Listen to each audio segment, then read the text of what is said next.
Oh, yeah, baby. We are here, the calm before the proverbial storm, because the playoffs start tomorrow, technically, with the play-in tournament, the 7 and 10 seeds. Everybody's off today. Either you went home because you didn't make the postseason, or you're preparing to try to make a run at the championship.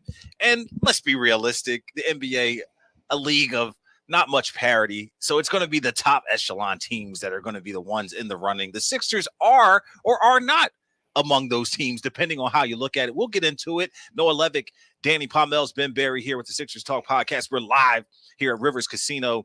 And Noah was in Atlanta. He was in Brooklyn checking out those young high flyers doing their thing in a marathon of a game in Atlanta that turned out to be fantastic. And you had the apt description, Noah, that James Harden's outfit might have been oranger than the basketball.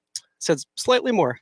He was not hard to miss on the sideline, but yeah, obviously the Sixers did not have full attendance, full participation, but James Harden did make an appearance in Atlanta, and he loved the youthful Sixers. You think he was going to miss a trip to Atlanta? Harden pops out into the season. Mm-hmm. Everybody coming out to say goodbye to, well, hopefully the Hawks will be better. It's crazy to think that the Sixers lost to that team just a few years ago in the playoffs, but a lot going on with the 76ers as we prepare for this postseason run. Joel Embiid, the scoring champ, James Harden, the assist champ, first-time teammates have been scoring and assist champ respectively since the 82 season, over 40 years when the Spurs did it with George Gervin, and I don't remember the other person. Johnny Moore. Johnny Moore. There yes, you go. Shout out to Johnny Moore. Much respect to you. Yes. This was 1 year before the Sixers won the 82-83 titles. So it has been a very, very long time. And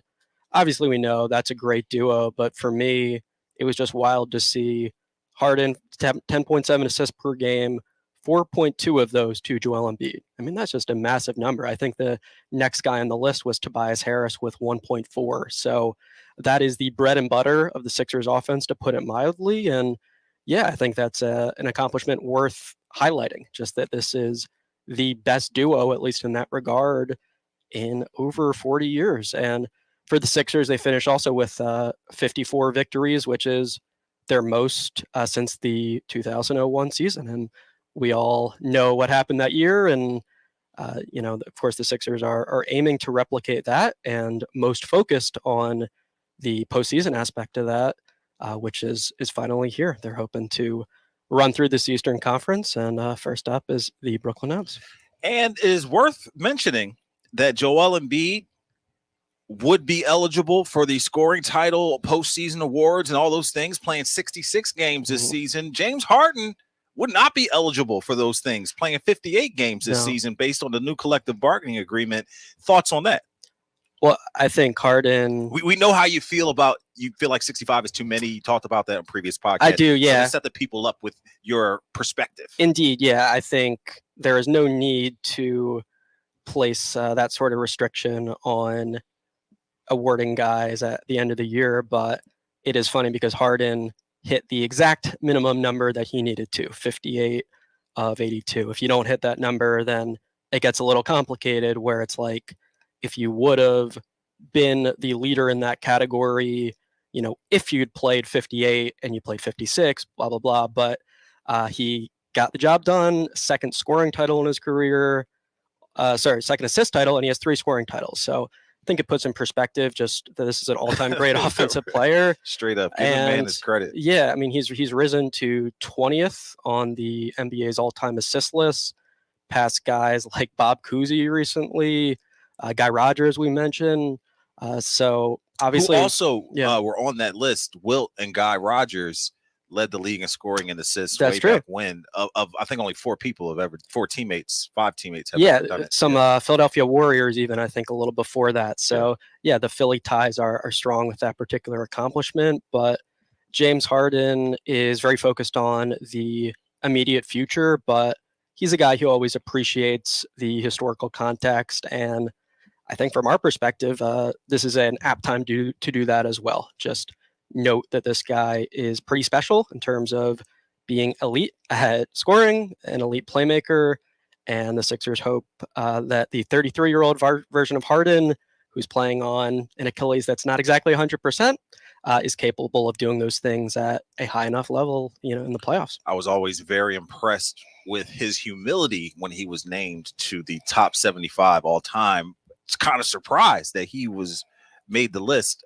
So I applaud Harden for all of his accomplishments, because for so long we were on the other end of them, and now we can join in on the fun of what James Harden is. And we will get to the fun and excitement with these young high flyers that surprised maybe many around the league with how they played for the 76ers.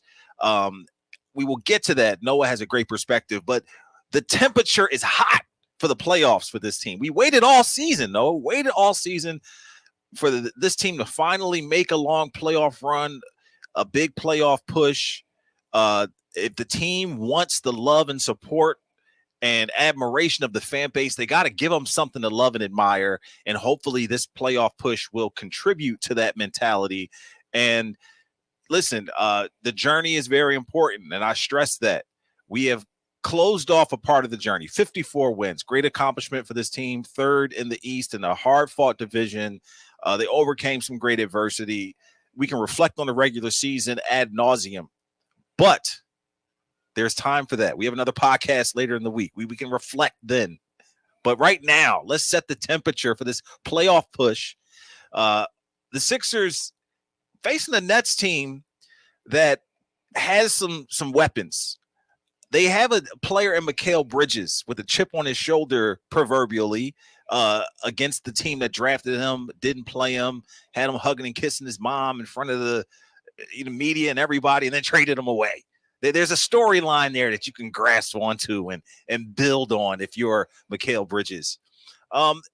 Is there any fear? Should Sixers fans be concerned about this first round matchup as it plays out? Do you feel like, obviously there are percentages of, there's a path that the Nets could navigate to beat the 76ers. I would consider it more 80-20 than anything else in the Sixers' favor. What do you see here? Do you feel like the Nets are an opponent that the Sixers should not underestimate and take very seriously?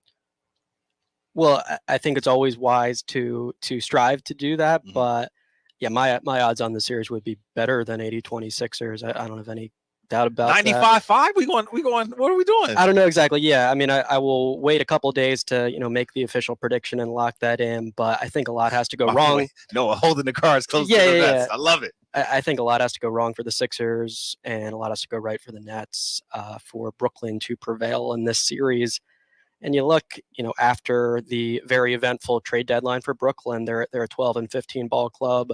I do think they're capable of shooting better from three than they did post-deadline. I think they were only 20th in the NBA, and obviously there are guys who can get hot there, and Joe Harris, Seth Curry, if Patty Mills becomes part of the rotation in certain games. But I just think the Sixers are superior in terms of top-end talent, and I think they match up well in a few ways. I think Paul Reed looks set to do pretty well in this particular series. And I think outside of Bridges and, Dinwiddie, and I don't think Brooklyn has a lot of ways that it can hurt the Sixers and punish perhaps some of their perimeter deficiencies on defense. So yeah, I think the Sixers, if they play a bad game or two, they'll probably lose that game. This is not a scrub team, but man, I do think it's a little better than a typical 3 versus 6 matchup in terms of how the Sixers should feel about their chances. But yeah, you don't want to be cocky. You want to respect that this is a deep club, I think, for Brooklyn. There's a lot of ways they can play it. They can go small. They can try to hurt the Sixers' lack of athleticism at times if the Sixers lean too much on someone like a George Niang, or if Tobias Harris is having a rough stretch. But man, I think it's really difficult for me to see the Sixers losing this series, or even losing, 2 or 3 games in this series. That's just the way I see it right now. But yeah, Mikal Bridges, I think are right to hype him up as like a guy who has ascended to this legit level. X factor. Well, I mean, I don't know if someone scoring 26 a game since the trade is an X factor. I think that's just like a star player, and someone you got to respect in terms of the ability to hit a lot of tough twos, drawn some more fouls perhaps, and just obviously fantastic ability on both ends. And I think just a really quiet competitor sort of guy, and that does feel consistent across this Brooklyn roster where they're going to make you work for wins. And they do scramble really well. And I think Joel Embiid's passing will be tested, and the Sixers will have to be diligent about their spacing principles and about putting guys in the right spots around Embiid. But man, I think Joel Embiid at the nail, there's a lot of reason to feel confident there. And yes, Nick Claxton has become a lot better since the last couple of years. Since he cut his hair. Perhaps, yeah, maybe you trace it to that. But no, like he's a very good player, and I still think Joel Embiid can score 40 or 50 points against him. Like in all honesty, so Brooklyn will send a lot of doubles Embiid's way. And they will try to scrap and claw and make things difficult for the Sixers and force the Sixers to, pick up their shooters in transition and impose their style of play. But the Sixers just have players at the top of their roster who have inherently imposing styles, right? Like Joel Embiid, he's going to score 30 plus points. He's going to draw 10 plus free throws. James Harden's going to conduct that offense. Tyrese Maxey's going to be lethal from 3-point range and lightning quick off the bounce. Like, I think there are a lot of sure things for the Sixers at the top, and that's nice to have when you're entering a playoff series.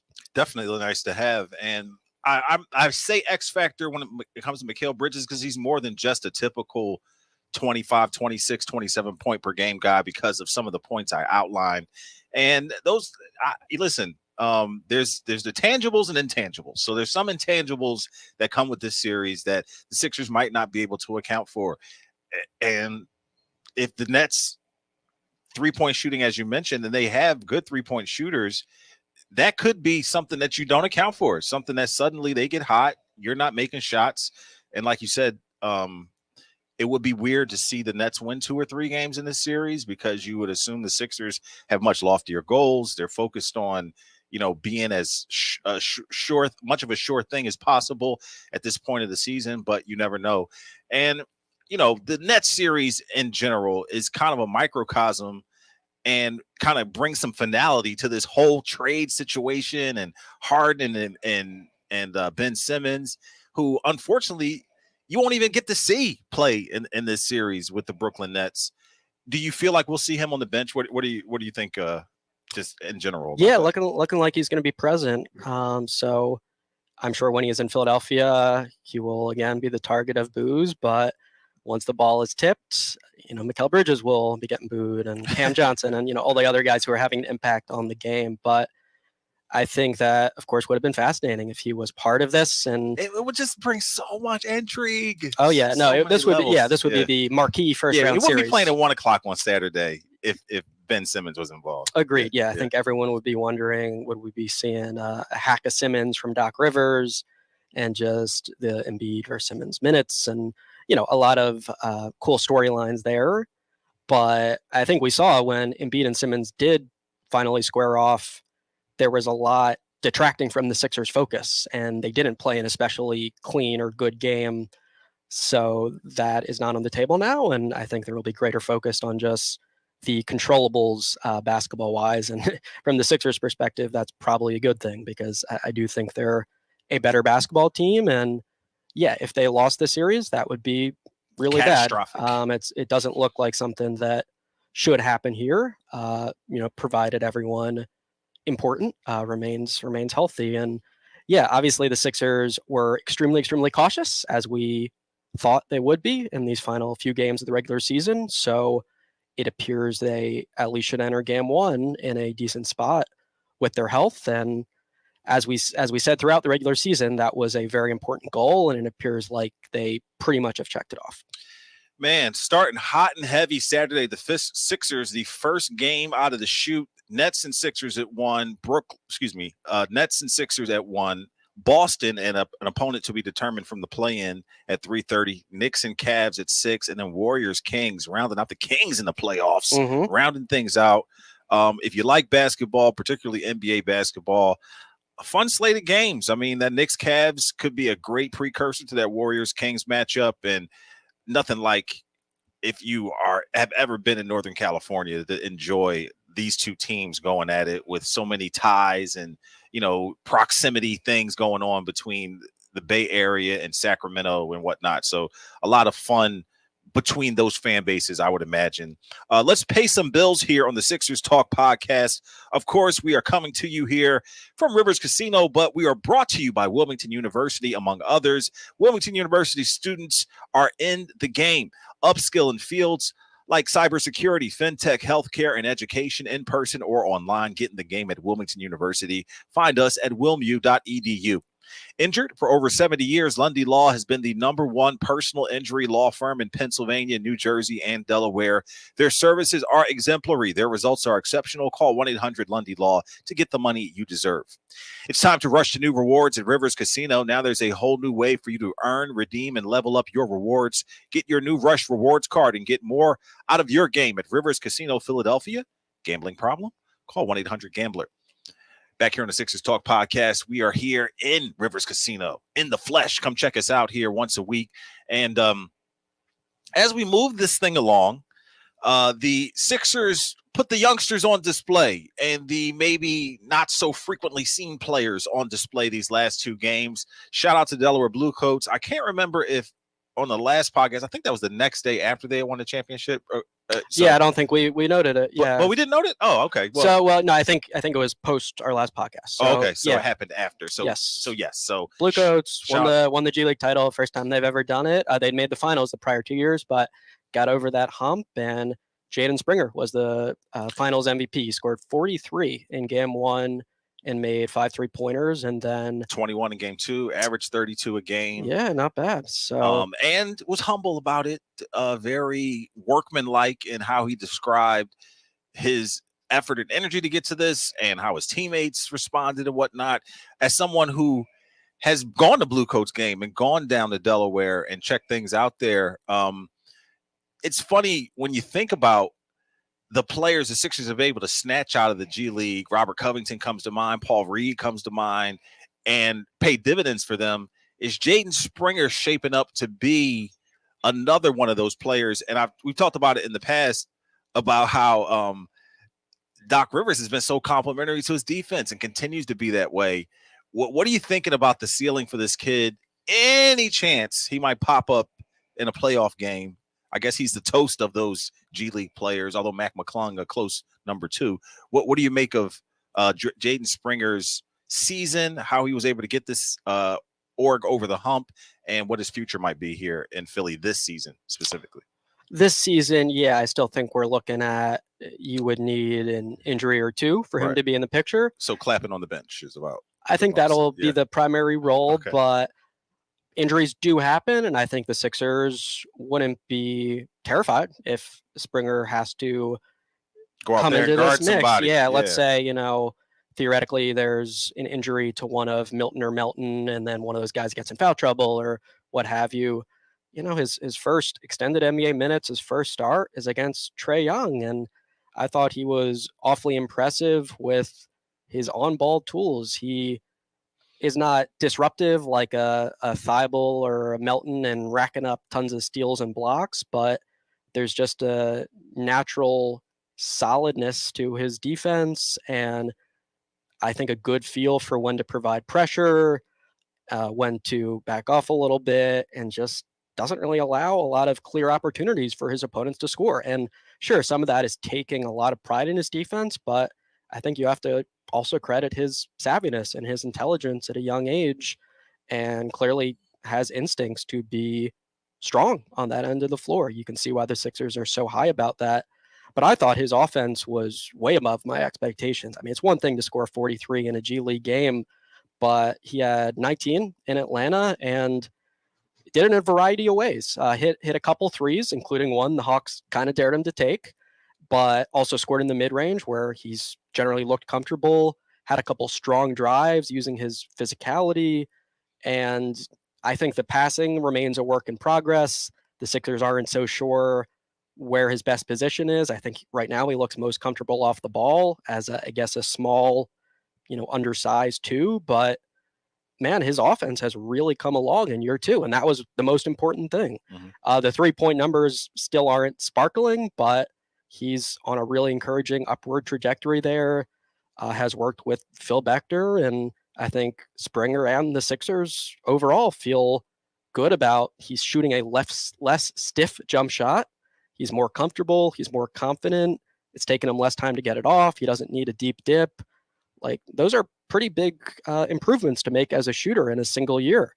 And he is only 20 years old, as the Sixers will tell you over and over again. So, look, I still don't think I saw anything that suggests he should be thrown out there in a playoff game and expected to make a magical impact. But I think next year, like, absolutely, there's very good reasons to believe he can help the Sixers, at least as a regular season player at, 21 years old. He will be newly 21, at the start of next season. I just thought their performance in Atlanta was pretty special. It's the second night of a back-to-back. He's flying in there. It's a whirlwind, and like, he's really game to the occasion, but he's also poised enough to approach it the right way and know where his spots are, know how he should go about defending an elite player, and not flawless, but pretty damn good. And that was one of the more stunning performances for me this year, both Springer individually and the Sixers as a whole.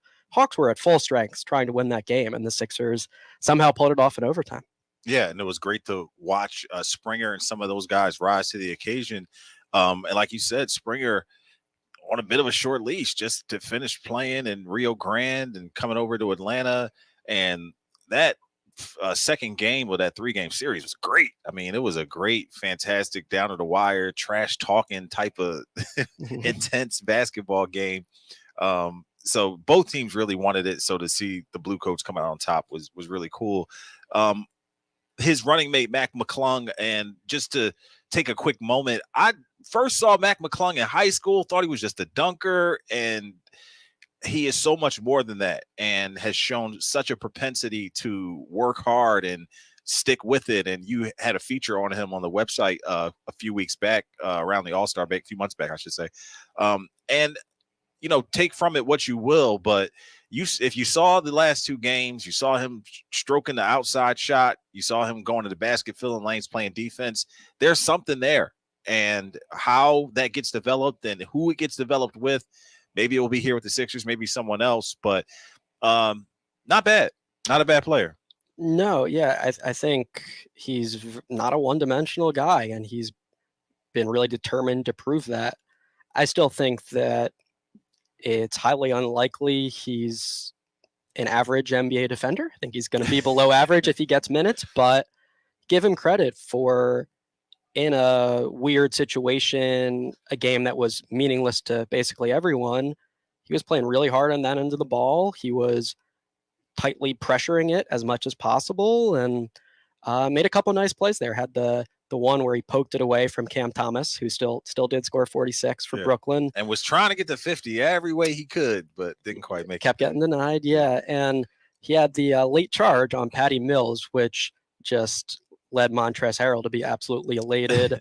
And in the locker room afterwards, it was funny. Harrell made sure to introduce Mac McClung to Dan Burke, the Sixers veteran assistant coach, who's basically their defensive coordinator.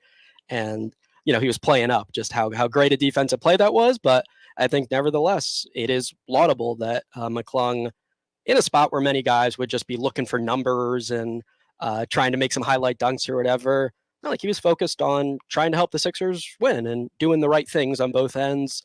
And he had a very strong day, as did Lewis King, who had 20 points, knocked down 4 threes, showed off the way his length and fluidity can be impactful defensively against smaller guards like Thomas. So, yeah, if you're a fan of the Blue Coats and you're just examining the Sixers' development, I think this was a positive day. Again, not a massive one, not one that has grand implications, but these last 2 games of the season showed that it's not just that they're winning games at the G League level. They seem to be doing things there, under head coach Kobe Carl, to develop the guys who are playing for the Blue Coats and have some decent fringe NBA prospects, in the mix here, albeit not guys we'll be seeing this postseason. McClung and King aren't even eligible. they said the plan is that they'll be there, so they'll be in street clothes on the bench and cheering the guys on. And then Springer, he will be active, but as I said, I would imagine Doc Rivers is more inclined to go to Shake Milton or someone like that than Springer. But definitely really strong stuff from those Blue Coats and the G League champs. Yeah. Yeah.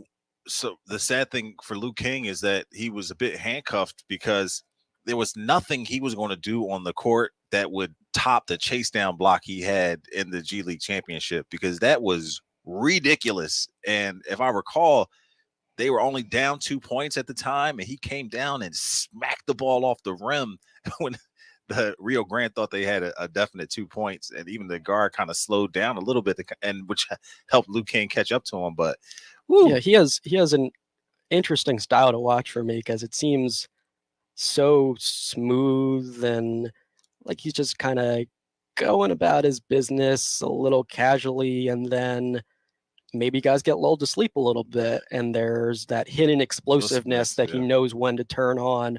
So I think that's always been really intriguing, and made him a one and done guy at Oregon and made him an intriguing NBA prospect.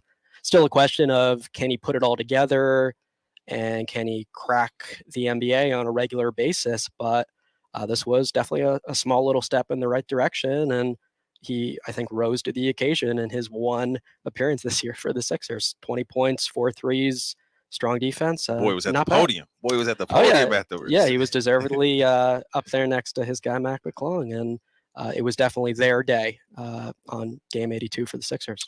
Sixers a little less than a week off here after the playoff matchups have been set. Their opponent, of course, the Brooklyn Nets, Saturday, 1 o'clock in South Philly. Be sure to check it out. Noah, what are you doing on the website in between now and then? A lot cooking, yeah. So the Sixers will start up their week of practice tomorrow, and I'll be there for that. But we've got a bunch of preview content in the works. Film review, series thoughts and tidbits later, series prediction, okay, once I get everything locked down. But a few of those playoff preview items, in addition to covering anything of note in these final practices leading up to it. But definitely an exciting time, and I'll have a variety of coverage there before Saturday afternoon, and I'm definitely grateful that it's an afternoon start. Don't mind the Sixers being that 1 p.m. slot to kind of ease us into the playoff grind, as opposed to maybe an 8 p.m.er. We'll get there eventually, but 1 p.m. works just fine for me for game one. Oh, definitely. Nothing like a matinee, man. You got your lunch and the game and the whole bit. So be sure to enjoy it, folks. We'll join you later in the week with another podcast. Danny Pommells, Noah Levick, our producer extraordinaire, Ben Berry. Thanks for watching Sixers Talk Podcast, brought to you by Wilmington University. WilMU Works. We're live from Rivers Casino. We'll see you next time.